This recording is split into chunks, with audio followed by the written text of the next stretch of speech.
До начала подведения итогов конкурса остались считанные минуты, а пока члены комиссии знакомятся с работами начинающих художников. Никакой оценки, лишь мнение и советы от заслуженных мастеров кисти. Тоже интересные работы, но опять-таки вот эта вот манера подражать молодым, тем, кто там в социальных сетях кто-то пишет, равняться на них, это же не всегда правильно. Среди тех, кто внемлет всем замечаниям, и Хади Цароева. Девушка в подобных мероприятиях участвует впервые, несмотря на то, что рисовать любила с детства. На конкурсе художница представила 3 картины, среди которых есть и натюрморты, и пейзажи. Это моя работа. Мне захотелось просто нарисовать натюрморт именно в таких оттенках.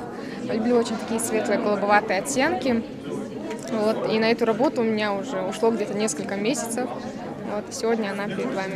Сегодняшняя выставка – второй и заключительный этап конкурса молодых художников, филологи, медики и даже физики. Работы представили студенты различных факультетов. Каждый хотел показать свой взгляд на этот мир. Право открыть мероприятие передали исполняющие обязанности проректора по воспитательной части. Около 80 работ самых разных направлений, начиная от реализма и заканчивая графикой, каждая из которых завлекает зрителей в мир красок. Усердная работа и труд студентов не останутся без внимания. Как признаются члены жюри, оценка искусства – это не просто симпатия или антипатия. Здесь важно учесть его контекст или предпосылки. Очень много интересных работ. Я честно скажу, что меня приятно удивлен. И манеры письма. Наверное, все-таки художники, которые пробуют в себя, они не боятся. Они просто хотят заниматься самовыражением, показать, как они воспринимают этот мир, как они умеют его передавать. И передают они его очень хорошо. Очень мне понравились работы, представленные сегодня на выставке. Очень. И очень будет сложно выбирать лучшие из них.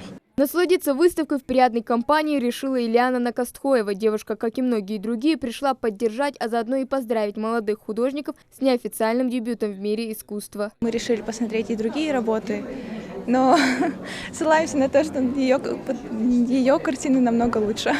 Какая тебе больше всего понравилась? Вот эта картина, она написала эту картину, мне она очень нравится. И я думаю, что там все проработано, и она действительно очень красивая. Так как я новичок в искусстве, я не сильно разбираюсь в этом, для меня любая картина очень красивая даже. Но в любом случае этот художник старался и пытался, он чуть-чуть поработал над этим или много работал, не знаю. Мне все картины очень нравятся, не могу даже отобрать именно какая картина мне нравится больше всего. В конце мероприятия лучших участников наградили грамотами и призами, пожелали творческих успехов и, самого главного, легкой сессии. Уникальные работы уникальных людей, портреты, пейзажи, натюрморты. Именно про этих людей, можно сказать, рисовали не красками, а душой. Хава Гагиева, Магомед Шаухалов, Новости 24.